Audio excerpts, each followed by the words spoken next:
Entonces, pues, sobre otros temas de la declaración, otros artículos, el artículo 10, el artículo 11 y el artículo 12, pues establecen los derechos de igualdad, justicia, equidad, la no discriminación, la no estigmatización, el respeto a la diversidad cultural y el pluralismo. Y con respecto a estos temas, México, pues bueno, ya aquí van a ver en las diapositivas que les pongo esta línea roja de 2005 para señalar el antes y el después de la Declaración Universal. México, pues desde los años 70 ya tenía reconocido a nivel constitucional la igualdad hombre-mujer. Luego, pues se fueron creando organismos como el Instituto Nacional de las Mujeres, pero después de la declaración, justo en 2006 y en 2007, son promulgadas las leyes generales para la igualdad entre mujeres y hombres y la de acceso de las mujeres a una vida libre de violencia. Entonces, con esto, pues se va construyendo este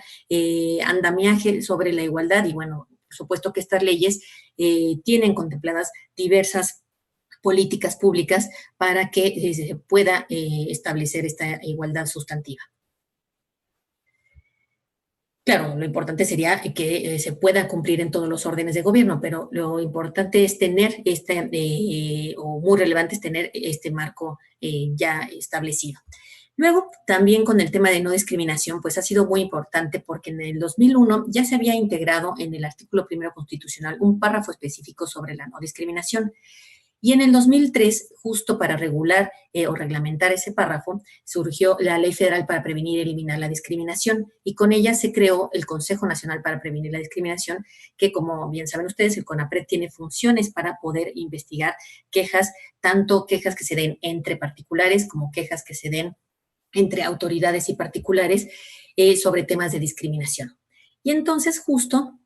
después del 2005, las entidades federativas han ido incluyendo dentro de sus propias constituciones locales el tema de la discriminación, como se les conoce como cláusulas antidiscriminatorias en las constituciones. Se ha ido tipificando en los distintos códigos penales de las 32 entidades federativas el delito de discriminación y se han ido promulgando leyes específicas para evitar la discriminación, lo cual pues es un gran avance. Y en 2014 se hizo una reforma integral a esta ley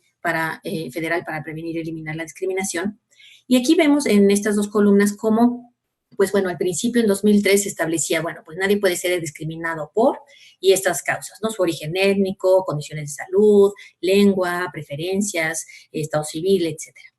Y cómo después, en el 2014, se fue ampliando de que nadie puede ser, por ejemplo, discriminado por su origen étnico o nacional, pero tampoco por su color de piel o por su cultura, por el sexo y por el género. Entonces se han ido ampliando, y aquí, bueno, pues verán que puse con una estrellita las características genéticas, porque es un tema del que vamos a hablar ahorita con respecto a la protección de las generaciones futuras, ¿no? Pero entonces, pues esto nos habla de que pues cada vez se han ido progresivamente reconociendo distintas causas por las cuales tradicionalmente las personas han lamentablemente sido discriminadas, no han recibido algún tipo de servicio, etcétera. Entonces, pues como la ley pues trata de evitar estas características, ahora, estas condiciones. Lo importante sería, además, también que entraran en juego con otras regulaciones, ¿no? Por ejemplo, en el tema de características genéticas. Pues yo me pregunto si en un futuro, por ejemplo, va a revisarse la ley de seguros, ¿no? Para que justo nadie pueda ser discriminado con respecto a sus características genéticas en temas de atención a la salud, de seguros médicos, etcétera, ¿no? Entonces, pues bueno, ahí está enunciado y ahora queda como una gran tarea, pues ir viendo cómo pueden ir aterrizando estas causas de no discriminación. El tema del pluralismo, bueno, pues nosotros sabemos que México es una nación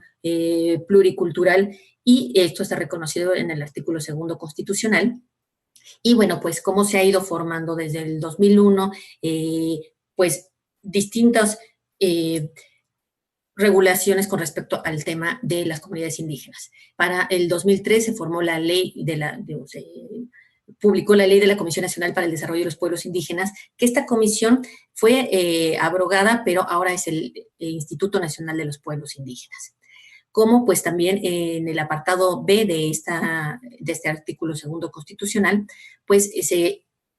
agregó este renglón importantísimo de promover la igualdad de oportunidades de los indígenas y eliminar cualquier práctica discriminatoria, lo cual pues va de la mano con el tema de discriminación que hablábamos. Y apenas el año pasado se agregó en el apartado C el reconocimiento a las comunidades afromexicanas, ¿no? Que tenemos diversas comunidades, tanto en Oaxaca, Guerrero, etcétera, y que, bueno, pues ahora adquieren este reconocimiento. Y justo en ese mismo año también la Comisión Nacional de los Derechos Humanos emitió la recomendación general con respecto al patrimonio cultural de las comunidades indígenas, lo cual es un tema fundamental porque, bueno, la UNESCO ha venido haciendo mucho trabajo con respecto a este reconocimiento del patrimonio material e inmaterial cultural y cómo, pues, aquí, pues, ya queda aterrizado en una recomendación general. Y como bien sabemos, la CNDH hace recomendaciones generales cuando, pues, observa violaciones sistemáticas a determinados derechos, entonces no es una recomendación solamente hacia una persona que se quejó, sino hacia ya distintas veces que ha notado que se vulnera un derecho y decide hacer esta recomendación general. Con el tema de la vulnerabilidad humana, pues no me voy a detener mucho porque pues la siguiente mesa va a ser sobre el tema, pero bueno, nada más como para dejar apuntados cómo nuestra regulación ha reconocido a las comunidades o grupos en situación de vulnerabilidad. De hecho, por ejemplo, en el reglamento de la Ley General de Salud en materia de investigación y en las guías formuladas por la Comisión Nacional de Bioética, pues cómo se reconoce a estos determinados grupos y sobre todo para darles una protección especial y bueno, en el tema de investigación, pues justo para que se pueda hacer investigación, pero siguiendo los más altos parámetros de protección de los niños, de las personas que no pueden dar su consentimiento, de las personas que tienen alguna situación de enfermedad mental, de las comunidades indígenas, de las personas que están en situación de reclusión o en una situación de suprasubordinación y las mujeres durante la etapa fértil, durante el parto, puerperio, embarazo